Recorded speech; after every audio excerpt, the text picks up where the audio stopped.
Hello everyone, welcome back to News Navigator program of Shankar AS Academy. ಇವತ್ತಿನ ವಿಡಿಯೋದಲ್ಲಿ ಹಿಂದಿನ ವಿಡಿಯೋಸ್ಗಳಲ್ಲಿ ನಾವು ಪ್ರೈಮ್ ಮಿನಿಸ್ಟರ್ ನರೇಂದ್ರ ಮೋದಿ ಅವರು ಯುಎಇಗೆ ವಿಸಿಟ್ ಮಾಡಿದಾಗ ಯಾವ ರೀತಿಯಾದ ರಿಲೇಶನ್ಶಿಪ್ ಇತ್ತು, ಹಾಗೆಯೇ ನಾರ್ವೆಗೆ ವಿಸಿಟ್ ಮಾಡಿದಾಗ ಏನೆಲ್ಲ ಔಟ್ಕಮ್ ಇತ್ತು ಅಂತ ಹೇಳ್ಬಿಟ್ಟು ಎರಡೂ ದೇಶಗಳ ಜೊತೆಗೆ ಭಾರತದ ರಿಲೇಶನ್ಶಿಪ್ ಹೇಗಿದೆ ಅಂತ ಹೇಳಿ ಅನಲೈಸ್ ನ ಮಾಡಿದ್ವಿ. ಕರೆಕ್ಟ್ ಅಲ್ವಾ? ಇವತ್ತಿನ ವಿಡಿಯೋದಲ್ಲಿ ನಾವು ಪ್ರೈಮ್ ಮಿನಿಸ್ಟರ್ ನರೇಂದ್ರ ಮೋದಿ ಅವರ ಇಟಲಿಯ ವಿಸಿಟ್ ಟೈಮ್ ಅಲ್ಲಿ ಏನೆಲ್ಲ ಔಟ್ಕಮ್ ಬಂತು ಅಂತ ಹೇಳಿ ನೋಡೋಣ. ಸೊ ಇಟಲಿ ಮತ್ತೆ ಭಾರತದ ನಡುವಿನ ಸಂಬಂಧ ಹೇಗಿದೆ ಅಂತ ಕೂಡ ನೋಡೋಣ. ಕ್ವಾಲಿಟೇಟಿವ್ ಟ್ರಾನ್ಸ್ಫಾರ್ಮೇಶನ್ ರಿಲೇಶನ್ಶಿಪ್ ಎರಡು ದೇಶಗಳ ನಡುವೆ ಇನ್ಕ್ರೀಸ್ ಆಗಿದೆ. ಕ್ವಾಲಿಟೇಟಿವ್ ಅಂತ ಹೇಳಿದ್ರೆ ಎಲ್ಲಾ ಸೆಕ್ಟರ್ ಅಲ್ಲೂ ಕೂಡ ಕ್ವಾಲಿಟಿಯನ್ನ ಇಂಪ್ರೂವ್ ಮಾಡೋದಕ್ಕೆ ಟ್ರಾನ್ಸ್ಫಾರ್ಮೇಶನ್ ರಿಲೇಶನ್ಶಿಪ್ ಅನ್ನ ಇನ್ಕ್ರೀಸ್ ಮಾಡಿರೋದನ್ನ ನಾವಿಲ್ಲಿ ನೋಡಬಹುದಾಗತ್ತೆ. ಎರಡು ಕಂಟ್ರೀಸ್ ಗಳು ಸೇರಿ special strategic partnership bilateral ties ನ ಮಾಡಿಕೊಂಡಿವೆ. Special strategic partnership. So exam ಅಲ್ಲಿ ಸ್ಪೆಷಲ್ ಸ್ಟ್ರಾಟಜಿಕ್ ಪಾರ್ಟ್ನರ್ಶಿಪ್ ಅಂತ ಕೇಳಿದ್ರೆ that is related to Italy ಅಂತ ಹೇಳಿ ನಮಗ್ ಗೊತ್ತಿರ್ಬೇಕು. ಸೊ ಯಾಕೆ ಸ್ಪೆಷಲ್ ಸ್ಟ್ರಾಟಜಿಕ್ ಪಾರ್ಟ್ನರ್ಶಿಪ್ ಬೈಲ್ಯಾಟ್ರಲ್ ಅಂತ ಹೇಳಿ ಕರಿತಾ ಇದೀವಿ ಅಂತ ಹೇಳಿದ್ರೆ, ಟ್ರೇಡ್,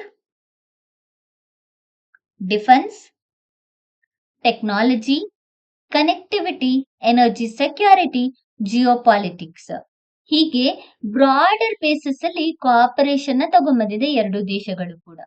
ಅಂಡ್ ಈ ಒಂದು ಸೆಕ್ಟರ್ಸ್ ಅಲ್ಲಿ ಕೋಆಪರೇಷನ್ ತರಬೇಕು ಅಂತ ಹೇಳ್ಬಿಟ್ಟು ಎರಡೂ ದೇಶದ ಪ್ರೈಮ್ ಮಿನಿಸ್ಟರ್ಗಳು ಅಗ್ರಿ ಆಗಿರೋದನ್ನ ನೋಡಬಹುದಾಗತ್ತೆ. ಸೊ ಹಾಗಾಗಿ ಇದನ್ನ ಸ್ಪೆಷಲ್ ಸ್ಟ್ರಾಟಜಿಕ್ ಪಾರ್ಟ್ನರ್ಶಿಪ್ ಅಂತ ಹೇಳಿ ಹೇಳಲಾಗತ್ತೆ. ಇಟಲಿ ವಿಸಿಟ್ ಇಂದ ಪ್ರೈಮ್ ಮಿನಿಸ್ಟರ್ ನರೇಂದ್ರ ಮೋದಿ ಅವರ 5 ದೇಶಗಳ ಟೂರು ಎಂಡ್ ಆಗಿದೆ. ಅಂದ್ರೆ ಇದೇ ಲಾಸ್ಟ್ನೇ ದೇಶ. ಯುಎಇ, ಅದಾದ್ಮೇಲೆ ನಾರ್ವೆಯನ್ನ ವಿಸಿಟ್ ಮಾಡ್ತಾರೆ, ಅದಾದ್ಮೇಲೆ ಸ್ವೀಡನ್, ಅದಾದ್ಮೇಲೆ ನೆದರ್ಲ್ಯಾಂಡ್, ನಂತರ 5ನೇದಾಗಿ ಇಟಲಿಯನ್ನ ವಿಸಿಟ್ ಮಾಡಿ ತಮ್ಮ 5 ದೇಶಗಳ ಟೂರ್ ಅನ್ನ ಎಂಡ್ ಮಾಡಿದ್ದಾರೆ. ಇದರಿಂದ ಆಲ್ರೆಡಿ ನಾವು ಯುಎಇ ಮತ್ತೆ ನಾರ್ವೆಯ ರಿಲೇಶನ್ಶಿಪ್ ಅನ್ನ ಮುಗಿಸ್ಕೊಂಡಿದೀವಿ. ಈ ವಿಡಿಯೋ ಮೂಲಕ ಇಟಲಿಯ ರಿಲೇಶನ್ಶಿಪ್ ಅನ್ನ ಕೂಡ ಮುಗಿಸ್ಕೊಳ್ಳೋಣ. So firstly will see a strategic context. Strategic context ಅನ್ನ ಮೊದಲು ನೋಡ್ಕೊಳ್ಳೋಣ. Firstly will see special strategic partnership. Special strategic partnership ಅಂತ ಹೇಳಿದ್ರೆ ಏನು ಅಂತ ಹೇಳಿ ನೋಡ್ಕೊಳ್ಳೋಣ. ಸೊ ಸ್ಪೆಷಲ್ ಸ್ಟ್ರಾಟಜಿಕ್ ಪಾರ್ಟ್ನರ್ಶಿಪ್ ಅಂತ ಹೇಳಿದ್ರೆ ಒಂದು elevated, I trust and comprehensive bilateral relationship. Mains ಅಲ್ಲಿ ಇಫ್ ಇನ್ ಕೇಸ್ ನಿಮ್ಗೆ ಸ್ಪೆಷಲ್ ಸ್ಟ್ರಾಟಜಿಕ್ ಪಾರ್ಟ್ನರ್ಶಿಪ್ ಅಂದ್ರೆ ಏನು ಅಥವಾ ಡೈರೆಕ್ಟ್ ಆಗಿ ಕೇಳಲ್ಲ ಆ ತರ, ಇಂಡಿಯಾ ಮತ್ತೆ ಇಟಲಿಯ ಸ್ಪೆಷಲ್ ಸ್ಟ್ರಾಟಜಿಕ್ ಪಾರ್ಟ್ನರ್ಶಿಪ್ ಬಗ್ಗೆ ಎಕ್ಸ್ಪ್ಲೈನ್ ಮಾಡಿ, ಕ್ರಿಟಿಕಲಿ ಅನಲೈಸ್ ಇಟ್ ಆ ತರ ಕೇಳಿದ್ರೆ ಆಗ ನೀವು ಸ್ಪೆಷಲ್ ಸ್ಟ್ರಾಟಜಿಕ್ ಪಾರ್ಟ್ನರ್ಶಿಪ್ ಅಂದ್ರೆ ಏನು ಅಂತ ಬರಿಬೇಕಾಗತ್ತೆ. ಸೊ ಆಗ ಒಂದು elevated, high trust and high comprehensive partnership ಅನ್ನ, ಬೈಲ್ಯಾಟ್ರಲ್ ರಿಲೇಶನ್ಶಿಪ್ ಅನ್ನ ನಾವು ಸ್ಪೆಷಲ್ ಸ್ಟ್ರಾಟಜಿಕ್ ಪಾರ್ಟ್ನರ್ಶಿಪ್ ಅಂತ ಹೇಳಿ ಕರಿತೀವಿ ಅಂತ ಇಂಟ್ರೊಡ್ಯೂಸ್ ನ ಮಾಡಬಹುದಾಗತ್ತೆ. ಸೊ ಇದರಿಂದ ಭಾರತ ಹಾಗೂ ಇಟಲಿಯ ಮಧ್ಯೆ ನಡೆದಿರುವಂತಹ ಟೈಸ್ ಒಂದು ಎಲ್ಲದಕ್ಕಿಂತ ಇಂಪಾರ್ಟೆಂಟ್ ಆಗಿ ಹೊರಹೊಮ್ಮಿದನ್ನ ನೋಡಬಹುದಾಗತ್ತೆ. ಸೊ ಇದು ಒಂದೇ ದೇಶದ ಜೊತೆ ಮಾತ್ರ ಅಲ್ಲ ಸ್ಪೆಷಲ್ ಸ್ಟ್ರಾಟಜಿಕ್ ಪಾರ್ಟ್ನರ್ಶಿಪ್ ಇರೋದು. ಈ ಹಿಂದೆ ಬೇರೆ ಬೇರೆ ದೇಶಗಳ ಕೂಡ ಸ್ಪೆಷಲ್ ಸ್ಟ್ರಾಟಜಿಕ್ ಪಾರ್ಟ್ನರ್ಶಿಪ್ ಅನ್ನ ಮಾಡ್ಕೊಂಡಿರೋದನ್ನ ನಾವು ಕಾಣಬಹುದಾಗತ್ತೆ. ಲೈಕ್ ಇಸ್ರೇಲ್ ಮತ್ತು ಭಾರತದ ನಡುವೆ ಕೂಡ ಸ್ಪೆಷಲ್ ಸ್ಟ್ರಾಟಜಿಕ್ ಪಾರ್ಟ್ನರ್ಶಿಪ್ ಆಗಿದೆ. ಅಂಡ್ ಆಲ್ಸೋ ಇಟಲಿ ಮತ್ತೆ ಭಾರತದ ನಡುವೆ ಕೂಡ ಆಗಿದೆ. ಹೀಗೆ ಬೇರೆ ಬೇರೆ ದೇಶಗಳ ಜೊತೆ ಸ್ಪೆಷಲ್ ಸ್ಟ್ರಾಟಜಿಕ್ ಬೈಲ್ಯಾಟ್ರಲ್ ರಿಲೇಶನ್ಶಿಪ್ ಅನ್ನ ಕಾಣಬಹುದಾಗತ್ತೆ. ಸ್ಪೆಷಲ್ ಸ್ಟ್ರಾಟಜಿಕ್ ಬೈಲ್ಯಾಟ್ರಲ್ ರಿಲೇಶನ್ಶಿಪ್ ಇಂದ ಟೈಸು ಅಪ್ಗ್ರೇಡ್ ಆಗಿದೆ, which reflects the growing convergence between India and Italy in terms of global governance. Global governance. So global governance ಅಲ್ಲಿ ಇಂಡಿಯಾ ಮತ್ತೆ ಇಟಲಿ ಸ್ಟ್ರೆಂಥನ್ ಆಗ್ತಿರೋದನ್ನ ಕಾಣಬಹುದಾಗತ್ತೆ. ಜೊತೆಗೆ economic resilience,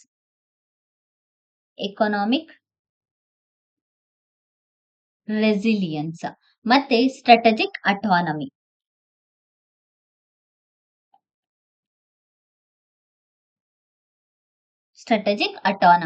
ಹೀಗೆ ಬೇರೆ ಬೇರೆ sectors ಅಲ್ಲಿ grow ಆಗ್ತಿರೋದನ್ನ ನಾವು ಕಾಣಬಹುದಾಗತ್ತೆ. ಇದರಿಂದ ಇಂಡಿಯಾ ಹಾಗೂ ಇಟಲಿಯ ನಡುವೆ 2025ರಿಂದ 2029 ತನಕ cooperation high powered road map ಅನ್ನ, ಅಂದ್ರೆ ಎರಡು ಕೂಡ ಒಂದು ಸ್ಟ್ರಾಟಜಿಕ್ ಆಕ್ಷನ್ ಪ್ಲಾನ್ ಅನ್ನ ಮಾಡ್ಕೊಂಡಿದೆ 2025ರಿಂದ 2029 ತನಕ. ಇದರಿಂದ ಇಂಡಿಯಾ ಅಂಡ್ ಇಟಲಿ ಎಂಗೇಜ್ಮೆಂಟ್ ಇನ್ನು ಕೂಡ ಡೀಪರು ಮತ್ತೆ ಇನ್ನು ಕೂಡ ಸ್ಟ್ರೆಂಥನ್ ಆಗಿ ಹೊರಹೊಮ್ಮುತ್ತಾ ಇದೆ. ಸೊ ಈ ಒಂದು ಟೈ ಇಂದ ಇಟಲಿಗೆ ಭಾರತ ಬರೀ ಒಂದು ಲಾರ್ಜ್ ಮಾರ್ಕೆಟ್ ಅಷ್ಟೇ ಅಲ್ಲ, ಮೇಜರ್ ಜಿಯೋ ಪೊಲಿಟಿಕಲ್ ಮತ್ತೆ ಎಕನಾಮಿಕ್ ಪವರ್ ಆಗಿ ಎಮರ್ಜ್ ಆಗ್ತಾ ಇದೆ. Even for future engagement, even Indo Pacific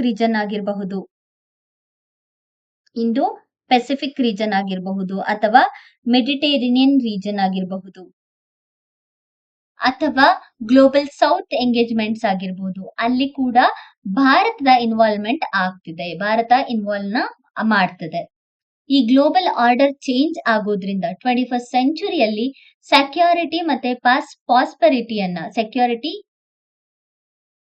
security ಮತ್ತೆ ಪ್ರಾಸ್ಪೆರಿಟಿಯನ್ನ ಹೆಚ್ಚು ಡಿಪೆಂಡೆನ್ಸಿ ಹೆಚ್ಚಾಗ್ತಿರೋದ್ರಿಂದ ಇನೋವೇಷನ್ ರೆಸಿಲಿಯಂಟ್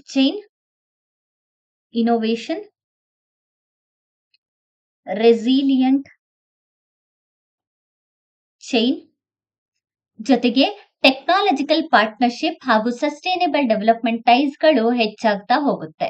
ಇಂಡಿಯಾ ಹಾಗೂ ಇಟಲಿ ಎರಡು ಒಂದನ್ನೊಂದು ರಿಲಿಯಬಲ್ ಡೆಮೊಕ್ರೆಟಿಕ್ ಪಾರ್ಟ್ನರ್ಸ್ ಆಗಿ ನೋಡ್ತಿವೆ, which is capable of contributing to a more stable and multipolar world order. So ಎರಡು ಕೂಡ ಒಂದಕ್ಕೊಂದು ಡೆಮೊಕ್ರೆಟಿಕ್ ಸಪೋರ್ಟ್ ಮಾಡೋದ್ರಿಂದ ಮಲ್ಟಿಪೋಲಾರ್ ವರ್ಲ್ಡ್ ಅಲ್ಲಿ ಒಂದು ಸ್ಟೇಬಲ್ ಗ್ಲೋಬಲ್ ಲೀಡರ್ಸ್ ಆಗಿ ಎಮರ್ಜ್ ಆಗಬಹುದಾಗತ್ತೆ.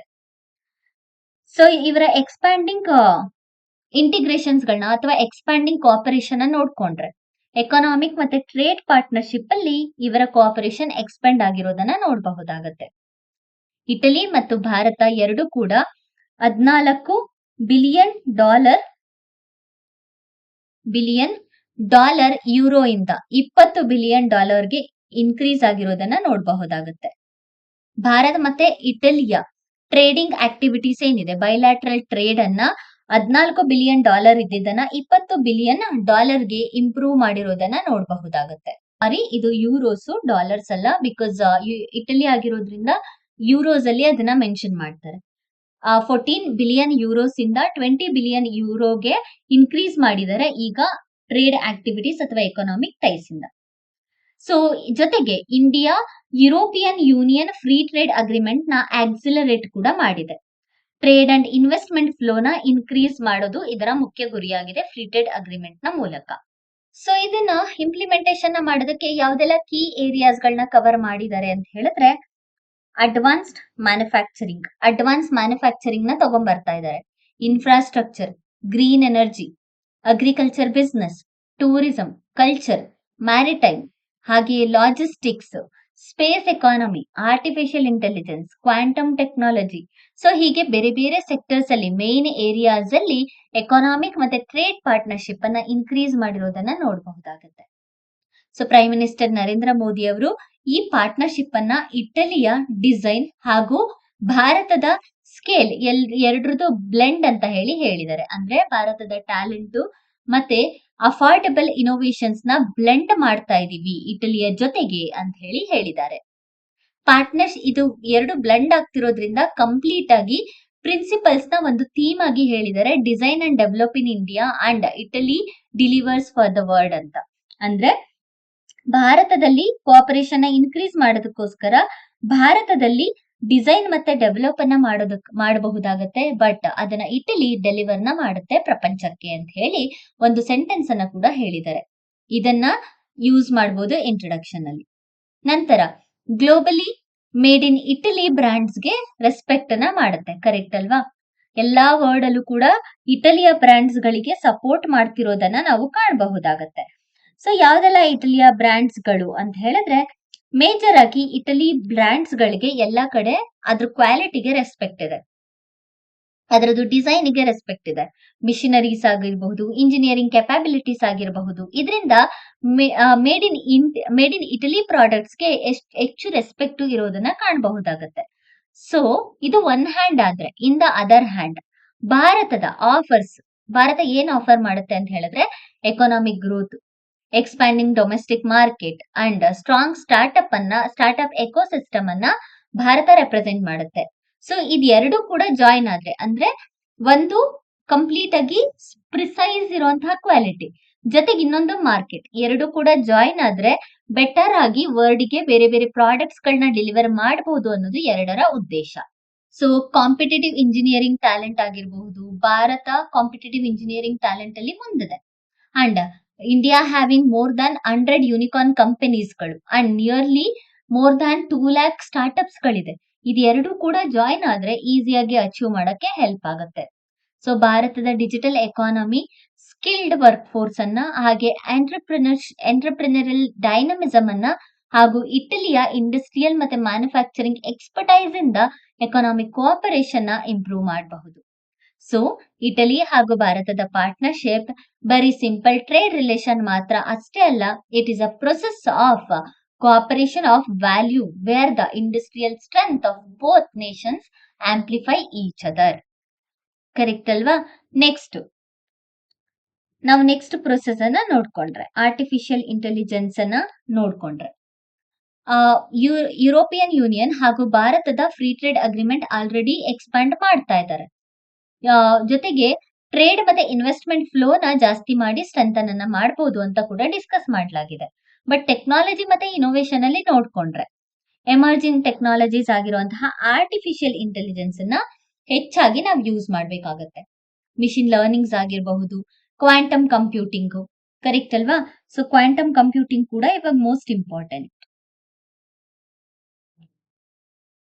ಕ್ವಾಂಟಮ್ ಕಂಪ್ಯೂಟಿಂಗ್ ಜೊತೆಗೆ ಅಡ್ವಾನ್ಸ್ಡ್ ಮ್ಯಾನುಫ್ಯಾಕ್ಚರಿಂಗ್, ಕ್ರಿಟಿಕಲ್ ಮಿನರಲ್ಸ್ ಆಗಿರಬಹುದು, ಡಿಜಿಟಲ್ ಇನ್ಫ್ರಾಸ್ಟ್ರಕ್ಚರ್ ಆಗಿರಬಹುದು ಹಾಗೂ ಸೂಪರ್ ಕಂಪ್ಯೂಟರ್ ಆಗಿರಬಹುದು.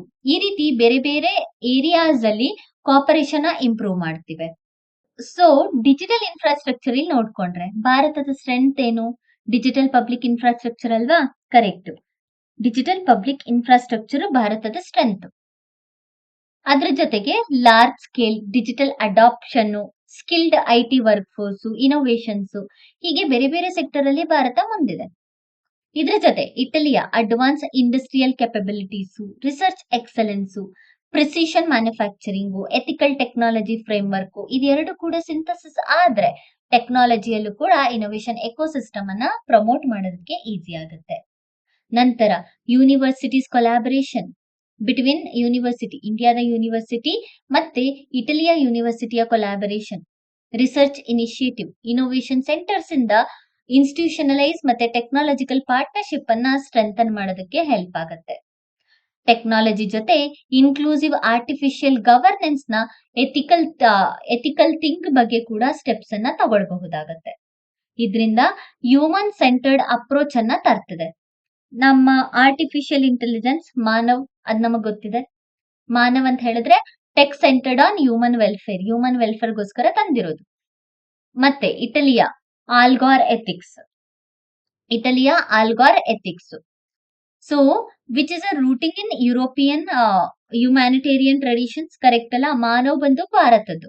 ಸೊ ಎರಡು ಕೂಡ ಕಂಬೈನ್ ನ ಮಾಡೋದಕ್ಕೆ ಯೋಚನೆಯನ್ನ ಮಾಡ್ತಿವೆ. ಇದ್ರ ಮೂಲಕ ಸೊ ಇದನ್ನ ಮಾಡೋದ್ರಿಂದ ಎಥಿಕಲ್ ಮತ್ತೆ technological framework, informed public opinion protection, human centre development ನ ಮಾಡಬಹುದಾಗತ್ತೆ. ಜೊತೆಗೆ ಸೋಷಿಯಲ್ ಎಂಪವರ್ಮೆಂಟ್ ನ ಮಾಡೋದಕ್ಕೆ ಮತ್ತೆ ಹ್ಯೂಮನ್ ಡಿಗ್ನಿಟಿಯನ್ನ ಪ್ರೊಟೆಕ್ಟ್ ಮಾಡೋದಕ್ಕೆ ಮತ್ತೆ it does not undermine the democratic institutions. So ಇದೆಲ್ಲದನ್ನು ಮಾಡೋದಕ್ಕೆ ಇದರ ಸಿಂಥಸಿಸ್, ಮಾನವ್ ಮತ್ತೆ ಆಲ್ಗಾರ್ ಎಥಿಕ್ಸ್ ನ ಸಿಂಥಸಿಸ್ ತುಂಬಾನೇ important. Next public opinion manipulation ಮಾಡೋದನ್ನ ತಡಿಬಹುದು. ಕರೆಕ್ಟಾ? ಈ ಪ್ರಾಬ್ಲಮ್ ಆಗ್ತಿರೋದೆ ಮ್ಯಾನಿಪುಲೇಷನ್. ಸೊ ಅದನ್ನ ತಡಿಬಹುದು. ಇನ್ಇಕ್ವಾಲಿಟೀಸ್ ಅನ್ನ ಡೀಪ್ನಿಂಗ್ ಮಾಡ್ತಿರೋದರ ಬದಲು ಡಿಜಿಟಲ್ ಡಿವೈಡ್ ಗ್ಯಾಪ್ ಅನ್ನ ಕವರ್ ಮಾಡೋದಕ್ಕೂ ಕೂಡ ಇದು ಹೆಲ್ಪ್ ಆಗತ್ತೆ. ಸೊ ಇದರಿಂದ ಎರಡನ್ನು ಸಿಂಥಸಿಸ್ ಮಾಡ್ತಿರೋದ್ರಿಂದ ಏನೆಲ್ಲ ಹೆಲ್ಪ್ ಆಗುತ್ತೆ? ಇದನ್ನ ಕನ್ಫ್ಯೂಷನ್ ಅಲ್ಲಿ ಯೂಸ್ ಮಾಡ್ಬೋದಾ? ಕರೆಕ್ಟಾ? ಅಥವಾ ವೇ ಫಾರ್ವರ್ಡ್ ಅಲ್ಲಿ ಯೂಸ್ ಮಾಡಬಹುದಾ? ಸೊ ಏನ್ ಮಾಡ್ತಿದೆ? ಇನ್ಇಕ್ವಾಲಿಟಿಯನ್ನ ರೆಡ್ಯೂಸ್ ಮಾಡ್ತಿದೆ, ಡೀಪನಿಂಗ್ ಆಗ್ತಿರೋದನ್ನ ತಡೀತಾ ಇದೆ. ಜೊತೆಗೆ ಡಿಜಿಟಲ್ ಡಿವೈಡ್ ಗ್ಯಾಪ್ ಅನ್ನ ಫುಲ್ಫಿಲ್ ಮಾಡ್ತಾ ಇದೆ. Digital divide. ಏನೆಲ್ಲ ಡಿಜಿಟಲ್ ಡಿವೈಡ್ ಗ್ಯಾಪ್ ಕ್ರಿಯೇಟ್ ಆಗ್ತಿದೆ ಅಲ್ವಾ, ಅದನ್ನ ಫುಲ್ಫಿಲ್ ಮಾಡ್ತಾ ಇದೆ. ಜೊತೆಗೆ ಜನಗಳ ಒಪಿನಿಯನ್ ಮ್ಯಾನಿಪುಲೇಷನ್ ಮಾಡೋದನ್ನ ಕಂಟ್ರೋಲ್ ಮಾಡುತ್ತೆ.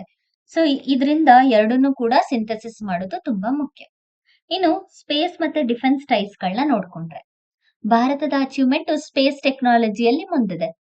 ಸ್ಯಾಟಲೈಟ್ ಟೆಕ್ನಾಲಜಿ ಆಗಿರಬಹುದು, ಸ್ಪೇಸ್ ಎಕ್ಸ್ಪ್ಲೋರೇಷನ್ ಆಗಿರಬಹುದು, ತುಂಬಾ ಕಾಸ್ಟ್ ಎಫೆಕ್ಟಿವ್ ಸ್ಪೇಸ್ ಮಿಷನ್ಸ್ ಗಳನ್ನ ಭಾರತ ಎಮರ್ಜ್ ಮಾಡ್ತಿದೆ. ಇದ್ರ ಜೊತೆ ಇಟಲಿಯ ಏರೋಸ್ಪೇಸ್ ಇಂಜಿನಿಯರಿಂಗ್, ಪ್ರಿಸಿಷನ್ ಟೆಕ್ನಾಲಜಿ ಜೊತೆ ಟೈಅಪ್ ಆದ್ರೆ ಸ್ಪೇಸ್ ರಿಲೇಟೆಡ್ ಇನೋವೇಷನ್ ನ ಅಚೀವ್ ಮಾಡೋದಕ್ಕೆ ಈಸಿ ಆಗುತ್ತೆ. ಡಿಫೆನ್ಸ್ ಮ್ಯಾನುಫ್ಯಾಕ್ಚರಿಂಗ್ ಅಲ್ಲಿ ನೋಡ್ಕೊಂಡ್ರೆ, ಭಾರತ ಆಲ್ರೆಡಿ ಇಂಡಿಜಿನಿಯಸ್ ಪ್ರಾಜೆಕ್ಟ್ಸ್ ಗಳನ್ನ ತರ್ತಾ ಇದೆ. ಮ್ಯಾರಿಟೈಮ್ ಅಲ್ಲಿ ಆಗಿರಬಹುದು, ಸೆಕ್ಯೂರಿಟಿ ಆಗಿರಬಹುದು, ಸೈಬರ್ ಸೆಕ್ಯೂರಿಟಿ, ಕೌಂಟರ್ ಟೆರರಿಸಂ ಮತ್ತೆ ಆರ್ಗನೈಸ್ಡ್ ಕ್ರೈಮ್, ಈ ರೀತಿಯಲ್ಲಿ ಕೋಆಪರೇಷನ್ ನ ಸ್ಟ್ರೆಂಥನ್ ಮಾಡಲಾಗುತ್ತೆ. ಎಸ್ಪೆಷಲಿ ಕ್ರಿಟಿಕಲ್ ಮ್ಯಾರಿಟೈಮ್ ರೂಟ್ಸ್ ಗಳ ಮೇಲೆ ಫೋಕಸ್ ನ ಮಾಡೋದಕ್ಕೆ ಹೆಲ್ಪ್ ಆಗುತ್ತೆ. ಸೊ ಕ್ರಿಟಿಕಲ್ ಮ್ಯಾರಿಟೈಮ್ ರೂಟ್ಸ್ ಗಳನ್ನ ಸ್ಟ್ರೆಂಥನ್ ಮಾಡೋದ್ರಿಂದ ಇನ್ನು ಕೂಡ ಈಸಿ ಆಗ್ತಾ ಬರುತ್ತೆ. ಜಿಯೋ ಪೊಲಿಟಿಕಲ್ ರಿಲೇಶನ್ಶಿಪ್ ಗ್ರೋ ಆಗುತ್ತೆ. ಇಂಡೋ ಪೆಸಿಫಿಕ್ ಮತ್ತೆ ಅಡ್ಜಾಯ್ನಿಂಗ್ ರೀಜನ್ಸ್ ನ ಫೋಕಸ್ ಮಾಡಲು ಕೂಡ ಹೆಲ್ಪ್ ಆಗುತ್ತೆ. ಇದರಲ್ಲಿ ಇಟಲಿ ಮತ್ತೆ India Middle East Europe economic corridors ಅನ್ನ ಸ್ಟ್ರೆಂಥನ್ ಮಾಡುತ್ತೆ. ಜೊತೆಗೆ ಸ್ಟ್ರಾಂಗ್ ಸಪೋರ್ಟ್ ಅನ್ನ ಕೂಡ ತೋರಿಸ್ತಾ ಇದೆ. India Middle East Europe economic corridors aims to enhance the trade connectivity, supply chain resilience, energy security and maritime integration. ಇದಕ್ಕೋಸ್ಕರ ತಂದಿರುವಂತಹ ಕಾನ್ಸೆಪ್ಟ್. ಸೊ ಎರಡೂ ದೇಶಗಳು ಕೂಡ ಇದರ ಮಿನಿಸ್ಟ್ರಿಯಲ್ ಮೀಟಿಂಗ್ ಅನ್ನ ಫಸ್ಟ್ ಟೈಮ್ ಕಂಡಕ್ಟ್ ಮಾಡ್ತೀವಿ ಅಂತ ಹೇಳಿ ಅನೌನ್ಸ್ ಕೂಡ ಮಾಡಿದೆ. ಎನರ್ಜಿ ಟ್ರಾನ್ಸಿಷನ್ ನ ನೋಡ್ಕೊಂಡ್ರೆ, ಎನರ್ಜಿ ಟ್ರಾನ್ಸಿಷನ್ ಮತ್ತೆ ಗ್ರೀನ್ ಪಾರ್ಟ್ನರ್ಶಿಪ್ ಬಗ್ಗೆ ನೋಡಿದ್ರೆ, ಇದರಲ್ಲಿ renewable energy, green hydrogen, smart grids ಗಳು, ಸಸ್ಟೈನಬಲ್ ಇನ್ಫ್ರಾಸ್ಟ್ರಕ್ಚರ್ ಹಾಗೂ ಎನರ್ಜಿ ಡೈವರ್ಸಿಫಿಕೇಶನ್ ಕೊಲಾಬರೇಷನ್ ನ ಭಾರತ ಮತ್ತೆ ಇಟಲಿ ಮಾಡ್ತಿದೆ. ಜೊತೆಗೆ ಇಂಡಿಯಾ ಮತ್ತೆ ಇಟಲಿಯ ರಿಲೇಶನ್ಶಿಪ್ ಅನ್ನ ನೋಡ್ಕೊಂಡ್ರೆ, 1947ರಲ್ಲೇ ಈ ಎರಡೂ ದೇಶಗಳ ರಿಲೇಶನ್ಶಿಪ್ ಸ್ಟಾರ್ಟ್ ಆಗತ್ತೆ. ಇಂಡಿಯಾ ಇಟಲಿ ಡಿಪ್ಲೊಮ್ಯಾಟಿಕ್ ರಿಲೇಶನ್ಶಿಪ್ ಅನ್ನ ಸ್ಟಾರ್ಟ್ ಮಾಡುತ್ತೆ. ಅದಾದ್ಮೇಲೆ 2017ರಲ್ಲಿ ಇಟಲಿಯ ಪ್ರೈಮ್ ಮಿನಿಸ್ಟರ್ ಭಾರತಕ್ಕೆ ವಿಸಿಟ್ ಮಾಡಿರ್ತಾರೆ. ಆಗ ಹೊಸ ಬಿಗಿನಿಂಗ್ ಸ್ಟಾರ್ಟ್ ಆಗುತ್ತೆ. ಇದು ಎರಡು ದೇಶಗಳ ಕೂಡ ಗ್ರೇಟ್ ಆಪರ್ಚುನಿಟಿಯನ್ನ ಕ್ರಿಯೇಟ್ ಮಾಡೋದಕ್ಕೆ ಸ್ಟಾರ್ಟ್ ಮಾಡುತ್ತೆ. ಇಟಲಿ ಭಾರತಕ್ಕೆ ಥರ್ಡ್ ಲಾರ್ಜೆಸ್ಟ್ ಟ್ರೇಡಿಂಗ್ ಪಾರ್ಟ್ನರ್ ಆದ್ರೆ ಎಕ್ಸ್ಪೋರ್ಟ್ ಅಲ್ಲಿ. ಯುರೋಪಿಯನ್ ಯೂನಿಯನ್ ನಲ್ಲಿ third largest trading partner. First largest ಯಾರು? ಜರ್ಮನಿ. ಸೆಕೆಂಡ್ ಲಾರ್ಜೆಸ್ಟ್ ಯಾರು? ನೆದರ್ಲ್ಯಾಂಡ್. ಮೂರನೇದು ಇಟಲಿ. ನಂತರ fourth largest trading partners import ಅಲ್ಲಿ. ಎಕ್ಸ್ಪೋರ್ಟ್ ಅಲ್ಲಿ ಫಸ್ಟ್ ಜರ್ಮನಿ, ಸೆಕೆಂಡ್ ನೆದರ್ಲ್ಯಾಂಡ್, ಮೂರನೇದು ಇಟಲಿ. ಅದೇ ಇಂಪೋರ್ಟ್ ಅಲ್ಲಿ 4ನೇ ದೇಶ. ಮೊದಲನೇದು ಜರ್ಮನಿ, ಎರಡನೇದು ಬೆಲ್ಜಿಯಂ, ಮೂರನೇದು ಫ್ರಾನ್ಸ್, 4ನೇದು ಇಟಲಿ. ಸೊ ಈ ರೀತಿ ಭಾರತ ಮತ್ತೆ ಇಟಲಿಯ ರಿಲೇಶನ್ಶಿಪ್ ಹೆಚ್ಚಾಗಿರೋದನ್ನ ನಾವು ಕಾಣಬಹುದಾಗತ್ತೆ. ಸೊ ಇದೆಷ್ಟು ನಮ್ಗೆ ಎಕ್ಸಾಮ್ ಪರ್ಸ್ಪೆಕ್ಟಿವ್ ಅಲ್ಲಿ ಬೇಕಾಗಿರುವಂತಹ ಕಾನ್ಸೆಪ್ಟ್. ಇದರ ಮೇಲೆ ಒಂದು ಕ್ವಶನ್ ನೋಡ್ಕೊಳ್ಳೋಣ. Consider the following statement regarding algorethics. Algorethics ಬಗ್ಗೆ ಕೇಳ್ತಾ ಇದ್ದಾರೆ. It is a concept rooted in European humanist traditions advocated by Italy. Next, it aims to integrate ethical principle into artificial intelligence and algorithm to protect human dignity. Next, India opposes this concept as it hinders its vision nanotechnology. ಇಲ್ಲ, ಎರಡನ್ನು ಕೂಡ synthesis ಮಾಡ್ತಿದೆ. So third option ನ eliminate ಮಾಡಿದ್ರೆ answer ಬಂದು A, that is 1 and 2 only is the right answer. So ಇದನ್ನು ಕೂಡ exam ಅಲ್ಲಿ ಕೇಳ್ತಾರೆ, ಮೇನ್ಸ್ ಅಲ್ಲಿ ಕೂಡ ಕೇಳ್ತಾರೆ, ಪ್ರಿಲಿಮ್ಸ್ ಅಲ್ಲಿ ಕೂಡ ಕೇಳ್ತಾರೆ. ಎರಡಕ್ಕೂ ಇಂಪಾರ್ಟೆಂಟ್. ಸೊ ಎರಡಕ್ಕೂ ಕೂಡ ಎರಡು ಪರ್ಸ್ಪೆಕ್ಟಿವ್ ಆಗು ಇದನ್ನ ಓದ್ಕೊಂಡ್ರೆ ಎಕ್ಸಾಮ್ ಅಲ್ಲಿ ಆನ್ಸರ್ ರೈಟಿಂಗ್ ನ ಬರೆಯೋದಕ್ಕೆ ಹೆಲ್ಪ್ ಆಗುತ್ತೆ. ಇದೇ ರೀತಿಯಾದ ಹೆಚ್ಚಿನ ವಿಡಿಯೋಸ್ಗಾಗಿ ನಮ್ಮ ಚಾನೆಲ್ ನ ಶೇರ್ ಮಾಡಿ ಮತ್ತೆ ಸಬ್ಸ್ಕ್ರೈಬ್ ಮಾಡಿ. Thank you for watching.